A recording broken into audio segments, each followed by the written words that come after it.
मेरी छातियाँ बहुत बड़ी थी। जो भी मुझे देखता एक गंदी औरत समझता और मुझे छूने की कोशिश करता। मैं हर वक्त मारे डर के अपने कमरे से ही ना निकलती। मेरा रिश्ता कहीं नहीं होता था। लोग मुझे शादीशुदा और बच्चों की माँ समझते। फिर एक रोज एक लड़के ने मुझे पसंद किया, लेकिन शादी की रात से मेरी कमीज उतारी और मेरी छातियाँ। मेरा नाम फरहीन है। मेरी उम्र 12 साल थी। मैं बहुत कम उम्र थी। जवानी की दहलीज पे कदम रख रही थी जब मैंने अपने आप को देखा कि मेरे अंदर नुस्वानी हुस्न बहुत ज्यादा था। मेरी माँ बहन भी मुझे बातें सुनाया करती थी। मेरी छोटी सी उम्र में ही मुझे इतना बड़ा दुपट्टा दिया करती थी। मैं इस दुपट्टे को संभाल नहीं पाती थी और दुपट्टा अक्सर मुझसे इधर उधर गिर जाता तो मेरी अम्मी मेरे मुंह पे थप्पड़ मारती और मुझे डांटती। मैं हैरान हो रही थी कि आखिर मुझे क्यों मार रही है, मैंने क्या किया है। मेरी और भी बहनें थी। मैं अपनी बहनों में सबसे छोटी थी। जैसे जैसे जवान हो रही थी मेरे जिस्म में कुछ तब्दीलियां आ रही थी जो बहुत ही ज्यादा अजीब थी। मैंने बाकी लड़कियों को ऐसा नहीं देखा था। कम से कम मेरी उम्र की लड़कियां तो ऐसे नहीं लगती थी। अब तो मेरी अम्मी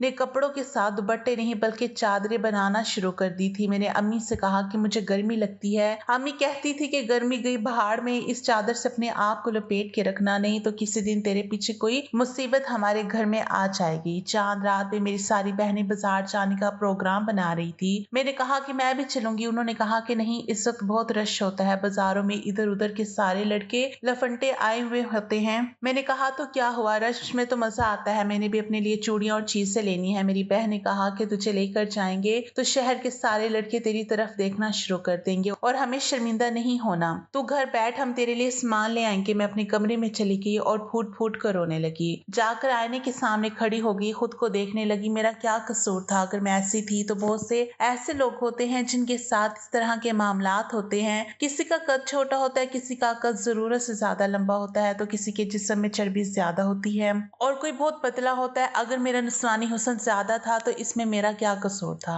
मेरी अम्मी मुझे मेरी पसंद की कोई चीज भी खाने नहीं देती थी। मुझे इमली अचार खाने का बहुत शौक था, लेकिन वो ये सारी चीजें मुझसे दूर रखती थी। वो कहती थी पहले ही तूने अपना क्या हाल बना रखा है, अगर खट्टी चीजें खाएगी तो और भी बड़ी बहस बन जाएगी। अपनी अम्मी के मुंह से ये लफ्ज सुन के मुझे अच्छा नहीं लगता था, लेकिन जब मेरी बहनें मुझे भैंस और गाय कह के बुलाती तो मुझे बहुत गुस्सा आता। एक दिन मेरी एक कजन ने मुझसे बहुत ही उल्टी बात कर दी। उसने कहा कि जो तुम्हारा हाल हो रहा है ना, तुम्हें मिल्क पैक वाले उठा के ले जाएंगे। ये बात सुनकर तो मैं गुस्से से लाल पीली हो गई। उससे लड़ने के लिए खड़ी हो गई और मेरा दुपट्टा गिर गया। हम लोग एक कजन की शादी में थे। सब लोग मुझे देख के हैरान हो रहे थे। लोगों ने मेरी अम्मी से सवाल करना शुरू कर दिए कि आप लोग सबसे दूर दूर रहते हैं, ज्यादा आना जाना भी नहीं करते, और इसको तो आप कभी भी कहीं लेके नहीं जाती कि कहीं कोई ऐसा मामला तो नहीं है कि इसकी पहले शादी हुई है और आप लोगों ने किसी को बताया नहीं और ये तलाक लेके वापस आ गई है। मेरी अम्मी ने कहा कि आप कैसी बातें कर रही हैं, मेरी बेटी की शादी नहीं हुई है, ऐसा कुछ नहीं हुआ है।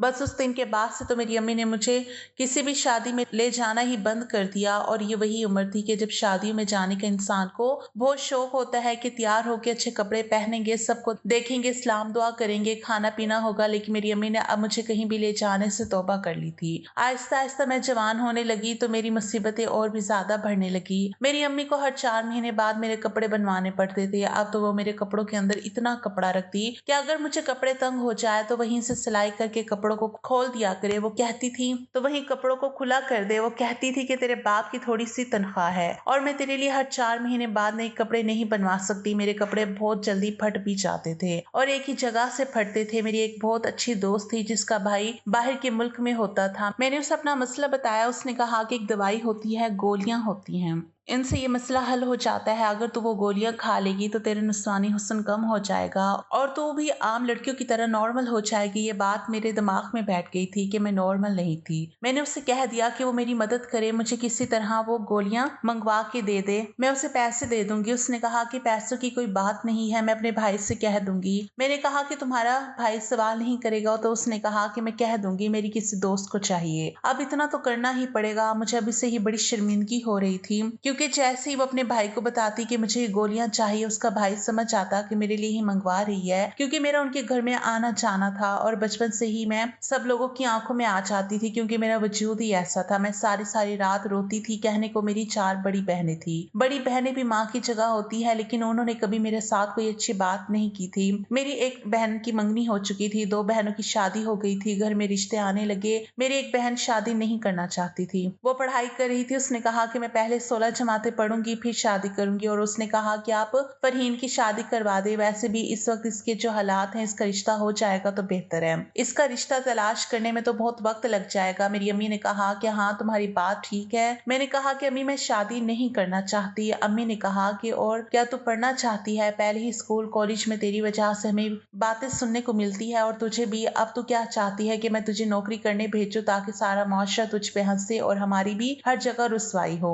मैंने कहा कि अम्मी अगर मैं इतनी बुरी हूँ तो मुझे जान से मार दें। ये कहकर मैं फूट फूट कर रोने लगी। मेरी अम्मी ने कहा कि ज्यादा ड्रामे करने की जरूरत नहीं है, जुमे को तैयार हो जाना और काले कपड़े पहना ताकि तेरा वजूद थोड़ा कम दिखाई दे। लड़के वाले आ रहे हैं, अगर तू उनको पसंद आ गई तो तेरी शादी करवा दूंगी, फिर तू जाने और तेरी आगे की जिंदगी, हमें कोई मसला नहीं होगा। अपनी मुसीबतों से तुझे खुद लड़ना होगा। एक दिन मेरी फूफो का बेटा आया हुआ था जो हमारा कजन था, लेकिन उम्र में इतना बड़ा नहीं था। वो सेहन में बैठा था और मेरी अम्मी उसके पास बैठी बातें कर रही थी। मैं सेहन में झाड़ू लगा रही थी। अम्मी ने जब मुझे देखा तो सीधा मेरे पास आई और मुझे कहा कि दफा हो जा, अपने कमरे में निकल जा, यहाँ से क्या कर रही है तू? मैंने कहा अम्मी मैं झाड़ू लगा रही थी। अम्मी ने कहा तो मत लगा झाड़ू, तो ऐसे काम मत किया कर जिसके लिए तुझे जमीन पे बैठना पड़े, उठ जा यहाँ से। उस लड़के के सामने अम्मी ने मेरी इतनी बेइज्जती कर दी, वो भी क्या सोचता होगा। मैं उससे 3 साल बड़ी थी। मुझे बड़ी शर्मिंदगी हुई। मैं कमरे में भाग गई और मैंने रोना शुरू कर दिया। बाद में अम्मी ने मुझे कहा कि अपने आप को देखा है बैल बनती जा रही है और फिर उसके सामने झाड़ू लगा रही थी। अपना आप दिखाने का शौक है तुझे?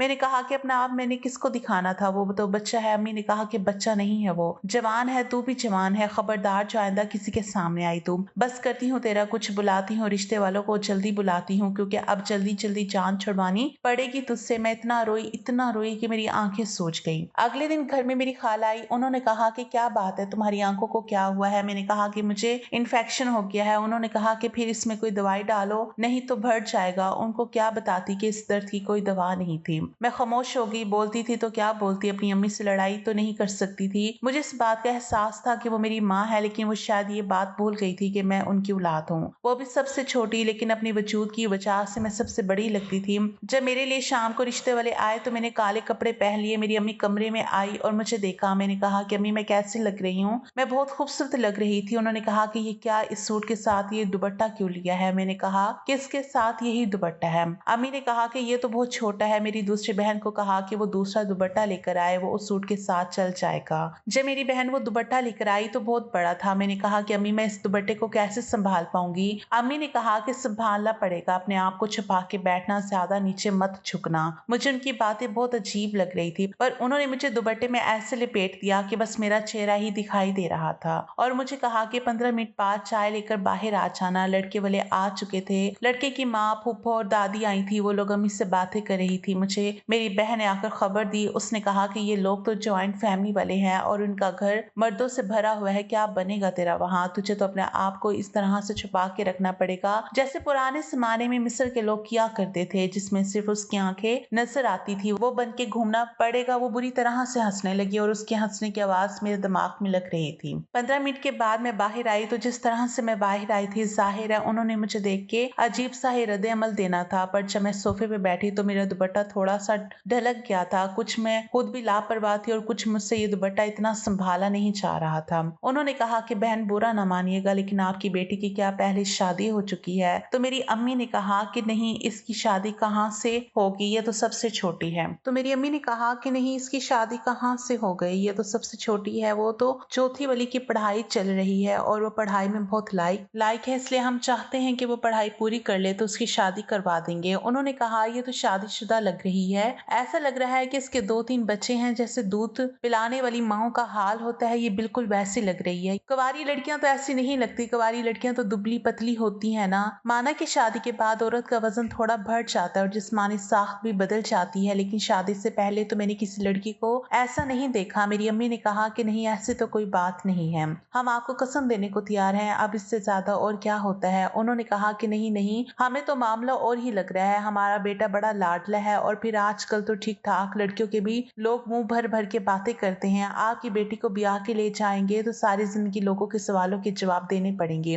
हम मास्टर चाहते हैं, हमारे माशरे में रिश्ते से इनकार ऐसे नहीं होता। लोग कहते हैं कि फोन करके बाद में बता देंगे और फोन करके कह देते हैं कि हमें आपकी बेटी पसंद नहीं आई, लेकिन उन्होंने तो मुंह पर ही इनकार कर दिया और वो भी इतने बुरे तरीके से। वो लोग तो चले गए पर अम्मी ने मुझे थप्पड़ों से मारना शुरू कर दिया। उन्होंने कहा कि तेरे इतने सारे रिश्ते रिजेक्ट हुए, लेकिन इस दफा जो बातें मुझे सुनने को मिली हैं मैं जिंदगी भर नहीं भूलूंगी। अरे मैं एक अच्छी औरत हूँ, सारी जिंदगी एक अच्छी बीवी, एक अच्छी माँ बन के गुजारी, और सिर्फ तेरी वजह से मुझे ऐसी ऐसी बातें सुनने को मिल रही हैं जो मैंने कभी भी नहीं सुनी थी। मैंने 2 दिन तक खाना नहीं खाया, लेकिन किसी ने मुझसे ये नहीं पूछा। फिर मेरी दोस्त मुझसे मिलने के लिए आई और चोरी चोरी मुझे वो दवाइयाँ पकड़ा दी। उसने कहा कि तुम्हारी दवाई आ गई है। मैंने कहा कि हाँ, 2 मुझे और एक साथ ही 3 गोलियां इकट्ठी खा ली। मेरी दोस्त ने कहा कि पागल हो गई हो, ऐसे तुम्हारी तबीयत खराब हो जाएगी। मैंने कहा कि इससे ज्यादा और क्या खराब होगी, बस मुझे अपने आप को ठीक करना है, मैं जल्दी जल्दी ठीक होना चाहती हूँ। उसने कहा कि ये कोई बीमारी नहीं है। मैंने कहा कि बीमारी नहीं है, पर मेरे लिए अजाब और मुसीबत बन चुकी है।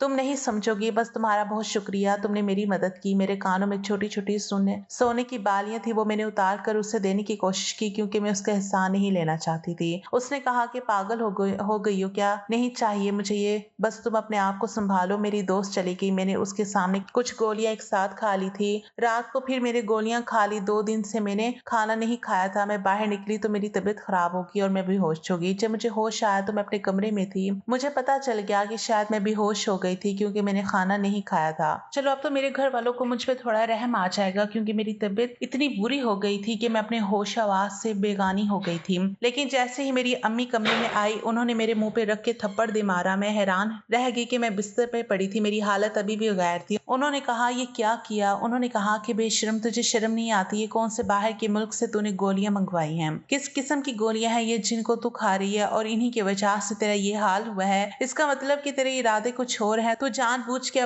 सबको अपना आप दिखा रही है, बताना चाहती है कि तेरे पास बहुत ज्यादा माल है। मैं बड़ी मोटी ताजी लड़की हूँ, शर्म नहीं आती तुझे ये सब करते हुए? तुझसे मुझे ये उम्मीद नहीं थी। कुछ भी किया होता, पर ये सब नहीं करना चाहिए था। अब तो मैं अम्मी की तरफ देख भी नहीं रही थी, बस इसे सिसक कर रो रही थी। अम्मी ने वो गोलियां बाथरूम में फेंक दी और ऊपर से पानी फेंक दिया। उन्होंने कहा कि आइंदा तूने अगर इस तरह की हरकत की तो किसी रडुए 4 बच्चे के बाप से तेरी शादी करवा दूंगी, फिर संभालती रहना गैरों के बच्चे। 2 हफ्ते तक पूरे घर में किसी ने मुझसे बात नहीं की। मेरी औकात ऐसी कर दी जैसे मैं घर में हूँ ही नहीं। खाना भी नहीं पूछते थे मुझसे, कोई बात भी नहीं करता था। ऐसा लगता था कि नफ्सियाती मरीजा बन गई हूँ, पागल हो गई हूँ। फिर मेरे लिए एक रिश्ता आया। लड़के की माँ देखने के लिए आई थी, लेकिन लड़के की माँ अंधी थी। उनके साथ उनकी एक भांजी भी थी। उसने उनको बताया कि लड़की अच्छी है, हमें पसंद है। मैं चुपचाप बैठी थी, मैंने कोई बात नहीं बोली, अपने आप को चादर में छुपा के रखा था। मेरी बहनें हंस रही थी कि अगर तुम्हारी सास की आंखें होती तो वो कभी भी तुम्हारे लिए हाँ ना बोलती। और जो लड़की साथ आई थी उसकी उम्र तो कम थी, उसे क्या पता कि तुम्हारे क्या हालात है। अब मैं किसी भी बात का जवाब नहीं देती थी। मैंने अपने लिए लड़ना छोड़ दिया था, क्योंकि मुझे पता था कि अभी मेरे सामने एक और जंग थी। मेरे शौहर ने भी मुझे बातें सुनानी थी। उसने भी कहा था कि तुम्हारी पहली शादी हुई है, क्या तुम बच्चों को दूध पिलाती रही हो, या तुम्हारे कोई बच्चे पैदा हुए हैं? मुझे ये सब कुछ सुनने की आदत हो गई थी। जब मेरी शादी की तैयारियां हो रही थी तो मेरे लिए कपड़े बनकर आ रहे थे। मेरी सास बहुत अच्छी थी, बहुत प्यार से बात करती थी। उन्होंने कहा कि कपड़े पहन के एक दफा देख लो। मेरी बहन के मुंह से निकल गया। उसने कहा कि अभी तो शायद पूरे आ ही जाएंगे, लेकिन बाद में तो खुले करवाने ही पड़ेंगे, शायद 1-2 हफ्ते बाद ही खुले करवाने पड़े। मेरी सास ने कहा कि ऐसी बातें क्यों कर रही हो, जरूर मजाक कर रही हो, लेकिन होने वाली दुल्हन के साथ ऐसे मजाक नहीं करते। होने वाली दुल्हन पे अल्लाह का बड़ा कर्म हो रहा होता है, इसकी शादी हो रही होती है। जब वो रुखसत होती है, जब अपने घर में कदम रखती है, उस टाइम वो जो भी दुआ करे पूरी हो जाती है। उसका दिल मत दुखाओ। मैंने अपनी सास की तरफ देखा तो मैं हैरान रह गई। मेरी बहन की शक्ल ऐसी बन गई जैसे उसकी बेइज्जती हो गई हो। पहली दफा ऐसा लगा किसी ने मेरा साथ दिया है, लेकिन वो तो आंखों से अंधी थी। अगर मुझे देख लेती तो शायद कभी भी मेरा साथ ना देती। मैंने अपने शौहर की तस्वीर देखी थी, वो मुझे शक्ल से ही बहुत गुस्से वाला लग रहा था। मुझे डर लगने लगा था। मेरी सास ने भी बताया था, और मेरा एक ही बेटा है, वो ज्यादा जज्बाती है, जल्दी गुस्सा हो जाता है, इसलिए कोई अच्छे से सब्र करने वाली लड़की चाहिए थी। मैं रुखसती में बिल्कुल खामोश थी। ऐसा लगा था जैसे कोई जिंदा लाश है। अब मैं अपने कमरे में बैठी थी। आज मेरी सुहाग रात थी। शौहर आने वाला था। मुझे पता था कि वो भी मुझे देखकर उल्टी सीधी बातें करने लगेगा, फिर मुझे सुननी होगी और सारी जिंदगी ये सब कुछ बर्दाश्त करना होगा। मेरे शौहर ने जैसे ही कमरे में कदम रखा तो मैं डर गई। उसने अपनी शेरवानी उतार कर एक तरफ रख दी और वो शलवार और कमीज में था। उसने आकर मेरा घूंघट उठाया और कहा कि माशाल्लाह, और फिर कहा कि आप बहुत खूबसूरत हैं। मैं हैरान हुई कि अभी सब कुछ नॉर्मल तरीके से क्यों चल रहा था। फिर उसने मेरे सामने मुंह दिखाई का तोहफा रखा और कहा कि आपको अपना तोहफा पसंद आया। फिर वो मुझसे बातें करने लगा कि आज हमारी जिंदगी की शुरुआत हो रही है, हम एक दूसरे का साथ देंगे, हमेशा एक दूसरे के साथ खड़े रहेंगे। आप मुझे बहुत अच्छी लगी हैं। मुझे ऐसा लगता है कि आपके साथ मेरी आगे की जिंदगी गुजरने वाली है। ऐसी औरत तो हर मर्द को चाहिए होती है। मेरे तो ख्वाब पूरे हो गए। मैंने हमेशा से ऐसी ही बीवी मांगी थी। मुझे इतनी ही खूबसूरत और फिर बीवी आपकी पसंद की हो तो जिंदगी तो अच्छी गुजरती है ना। मैं हैरान हुई कि मैं उसकी पसंद की हूँ और उसको ऐसी बीवी चाहिए थी। शादी के 3 दिन बाद मेरी अम्मी ने हम लोगों की दावत रखी। मैं अपने शोहर के साथ घर में दाखिल हुई तो मेरी अम्मी ने फौरन मुझसे पूछा ये कैसे कपड़े पहन रखे हैं, ऊपर कोई बड़ा दुपट्टा करना था। मैंने कहा कि इसकी जरूरत नहीं है, जो दुपट्टा है सूट के साथ था वो मैंने अच्छे तरीके से किया हुआ है और मेरे शोहर को ऐसे ही पसंद है। अम्मी ने मुझे हैरान होकर देखा। उन्होंने कहा कि तेरा शोहर तुझे 1 हफ्ते में वापस छोड़ देगा। मैंने कहा कि 1 हफ्ते में क्या, पूरी जिंदगी भी नहीं छोड़ेगा। मेरे शोहर ने मेरी अम्मी को देखा तो कहा कि क्या बात है आंटी, कोई परेशानी है? उन्होंने कहा कि नहीं बेटा, हम खाना खाने बैठे तो मेरी बाकी बहनें भी मौजूद थी। मेरे शोहर ने उनके सामने मेरी बहुत तारीफें की। उसने कहा कि जब से फरहीन मेरी जिंदगी में आई है मेरी जिंदगी तो मुकम्मल हो गई है। मैं बहुत खुश हूँ, वो मेरा बहुत ख्याल रख रहा था। हम लोगों ने एक ही प्लेट में खाना खाया, फिर वो मुझे बाहर घुमाने फिराने ले गया। उसने मुझे कोई बड़ी चादर ओढ़ने का भी नहीं कहा। उसके पास गाड़ी थी, उसने कहा गाड़ी में ही तो बैठना है। बहुत अच्छे तरीके से पेश आ रहा था, बार बार मेरी तरफ देखकर मुस्कुराता था। मुझे मेरे कान में कोई बात कहता, फिर हम दोनों हंसते। कभी मुझे फोन में हमारी शादी की कोई तस्वीर दिखाता। मेरी अम्मी और बहनें भी ये सब कुछ देख रही थी और उनके चेहरे अजीब बने हुए थे। वो हैरान हो रही थी कि इसका शोहर तो इसको हाथ का छाला बना के रख रहा है और ये सिर्फ शादी के शुरू में नहीं हुआ था। आज हमारी शादी को 5 साल हो गए हैं और अल्हम्दुलिल्लाह मेरे 2 बच्चे हो गए हैं और आज भी मेरे शोहर का रवैया मेरे साथ वैसा ही है। हम लोग बहुत खुश हैं। शायद मर्दों को इन सारी बातों से फर्क नहीं पड़ता और उनके यही सब कुछ अच्छा लगता है। अल्लाह का शुक्र है कि मेरी माँ और बहनों ने मेरे दिल पे बहुत जख्म लगाया, पर मेरे शोहर ने वो सारे जख्म भर दिए। मुझे अच्छा शोहर मिल गया जो मेरा बहुत ख्याल रखता है और उसने आज तक कभी मुझे ऐसी कोई बात नहीं की जिसकी वजह से मुझे अपना आप छोटा या कमतर महसूस हो। मैं उसके साथ बहुत खुश हूँ। उसकी माँ एक अच्छी औरत है और उसकी माँ ने उसकी तरबियत बहुत अच्छी की है। उसे औरत की इज्जत करने वाला मर्द बनाया है और ये कोई छोटी बात नहीं है। दोस्तों, वीडियो कैसी लगी कमेंट करके जरूर बताएं। अगर स्टोरी अच्छी लगी है तो इसे लाइक कीजिएगा और हमारे चैनल को सब्सक्राइब कर दीजिएगा ताकि अगली आने वाली वीडियो को नोटिफिकेशन बर वक्त आपको मिल सके। शुक्रिया। अल्लाह हाफिज।